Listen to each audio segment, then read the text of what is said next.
What does it really mean to be high value? Forget about the labels for now, because being high value goes beyond any hierarchy or archetype. The truth is, no matter where you see yourself in this societal structure, the basics of being high value remain the same. It's not about dominance or isolation, but about cultivating purpose, mastering restraint, and taking control of your thoughts. Without these, even the most independent or assertive man will struggle to gain true respect and inner peace. This is about building a foundation of unshakable self-worth that goes beyond external status. Psychologically, we often fall into traps of conforming to societal roles, thinking that belonging to a certain arch will elevate our worth. But studies show that self-perception and self-respect are far more influential in determining how others perceive us. You can belong to any category, but until you internalize the basics, you'll struggle to truly become high value. First rule, loyalty. Have you ever wondered how some people don't need even to introduce themselves to be respected in the room? It's not just luck or status. It's something more profound, something that has to be grown from within. At the heart of this, of course, is purpose. And purpose is not something that is simply given to you. It has to be built, developed, and protected. Another factor that makes it easier to be high value is when you put your efforts in what you're willing to do it. Purpose is a beacon, which is always with you, even if the world around you is stormy. If you are out there, running after things you do not regard as valuable, you may catch them one day, but they will not satisfy the emptiness within. That emptiness is caused by the disconnection between the things you are doing and what you are deep down. When you come across one or several interests, they must be your motivation. It is not a mere dictate of society that you do it. It is something you feel like doing. It is about leveraging on loyalty, not with others, but with your vocation. Psychologists have found that people who pursue intrinsic goals, like personal growth or meaningful relationships, experience higher well-being compared to those chasing extrinsic rewards, like money or fame. Richard Ryan and Edward Dici's self-determination theory, 2000, reveals that internal motivation stems from autonomy, mastery, and purpose. Three things that fuel the high-value individual. You aren't just working for a paycheck. You're working for something deeper, for yourself. Being loyal to your purpose brings a kind of silent power, but there's a catch. Not everyone will understand or support it. You might not receive external validation, especially at the beginning. This is where the high-value individual distinguishes himself. He doesn't need it. You see, chasing approval is a sign of low self-worth, and in a society that thrives on likes, followers, and instant gratification, being grounded in purpose can make you a rare breed.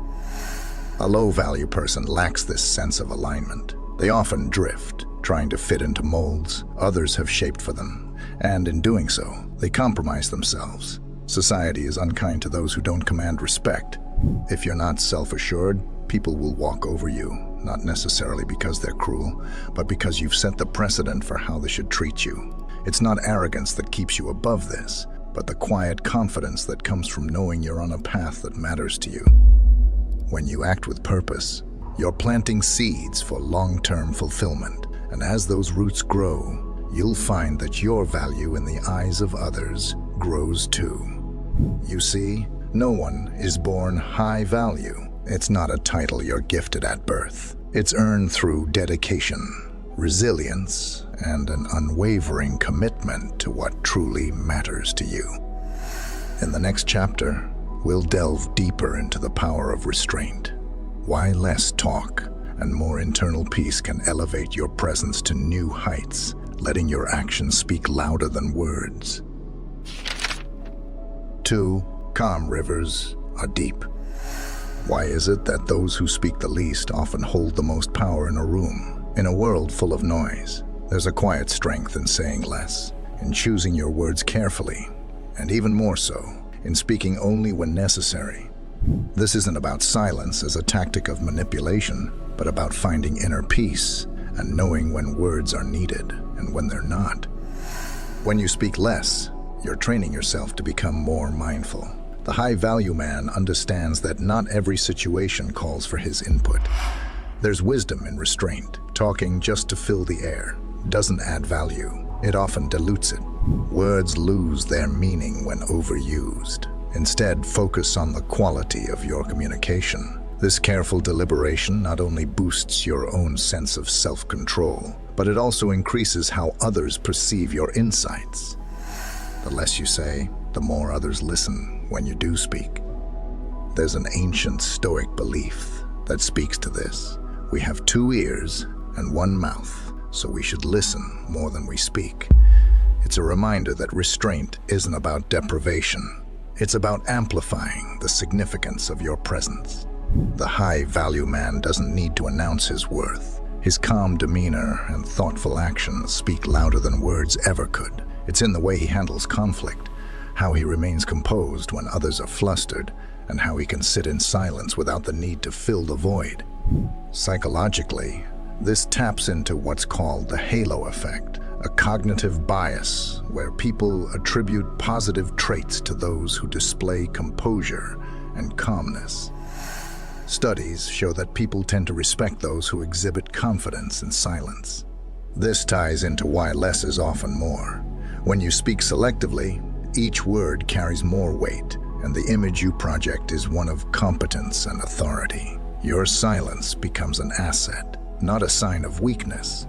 Being loud is also a form of validation-seeking behavior, and it is, my friend, is weakness. However, this restraint doesn't mean passivity. In fact, it's the opposite. It's about mastering your emotions and reactions, rather than being a slave to them. Those who talk excessively or argue every point are often trying to prove something, either to themselves or to others.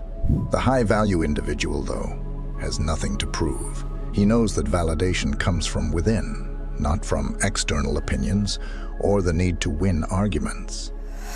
On the other hand, a person of low value will often feel the need to assert themselves loudly, believing that volume equals importance. But here's the truth.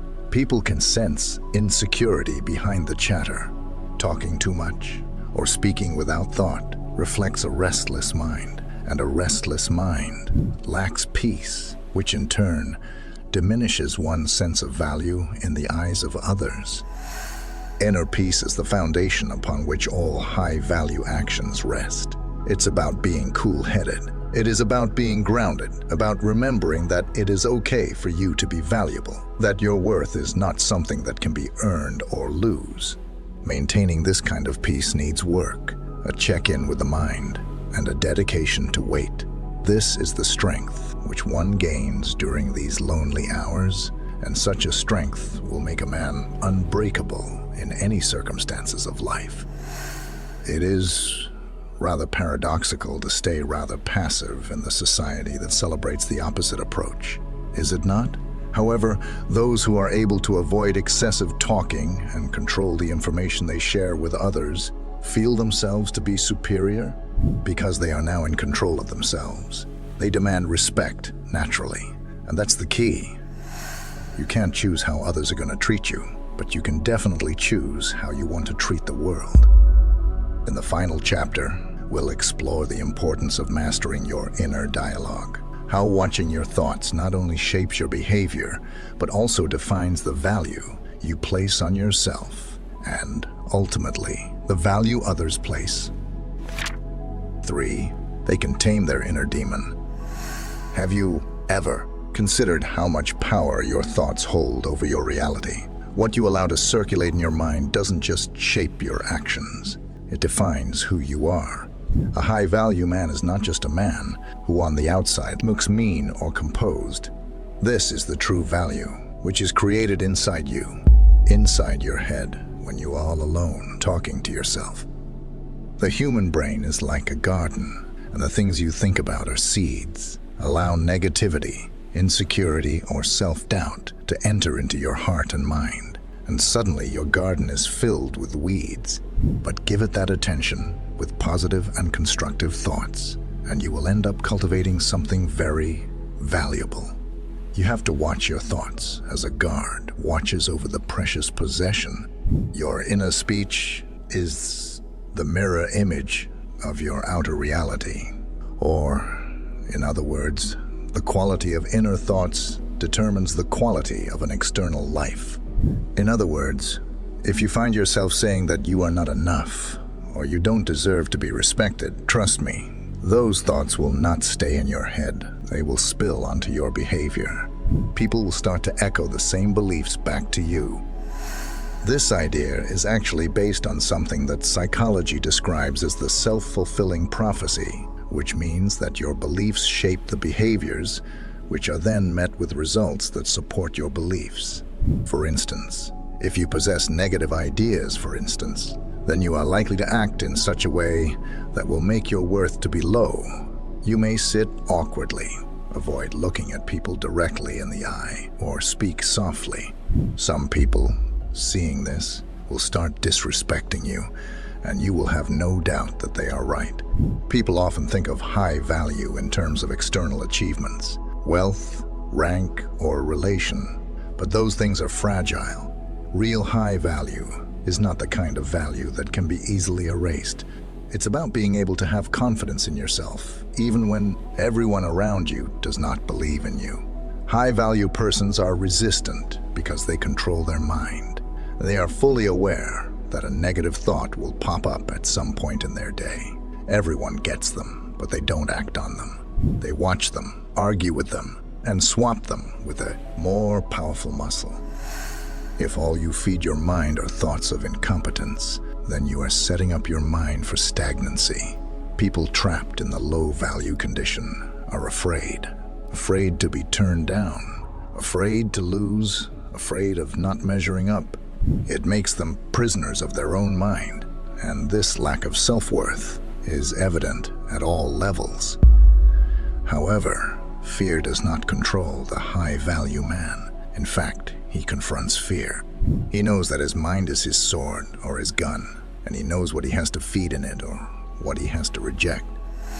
Mindfulness is another way of coming out of the low-value web thinking pattern. The advantage of mindfulness is that it lets you look through the patterns in your head and interrupt the negative ones before they fully come into fruition. This is not to say it means spending hours meditating on a cushion. It means being aware of your thoughts and considering whether or not they are worthy of your attention. Is this thought helpful? Does this thought make me feel good? Is this thought making me feel inadequate?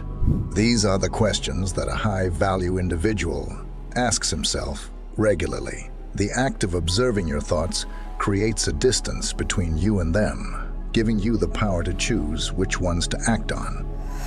A low-value person allows his thoughts to wander free, thinking that his self-esteem depends on what is happening outside. That is why he instinctively responds to people's opinions, not having a well-built internal structure. However, the high-value man understands that value is an absolute and ultimate form, starting and ending with him. His stream of thoughts is his strongly built shield, and from out of the calmness of his mind, he goes forward into the world with courage and direction. This leads to the answer for why high value is not only a strategy, but a must. Society was never forgiving to those who did not do things with dignity. It is difficult for someone to respect you when you don't respect yourself.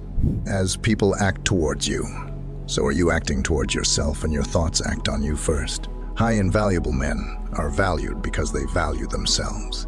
This self-respect is not the brazen confidence or arrogance. Instead, it is quiet strength and solidity, and so deep. It's the kind of confidence which does not require anyone's approval because it has its source in expertise. In conclusion, becoming high value is a journey, not a destination. It starts with purpose, builds through restraint, and solidifies with mastery over your own mind. No one is born high value. It's a choice you make every day in the way you think, speak, and act. Now this are just the basics. You should watch how high-value men command respect or click the other one. YouTube thinks best for you.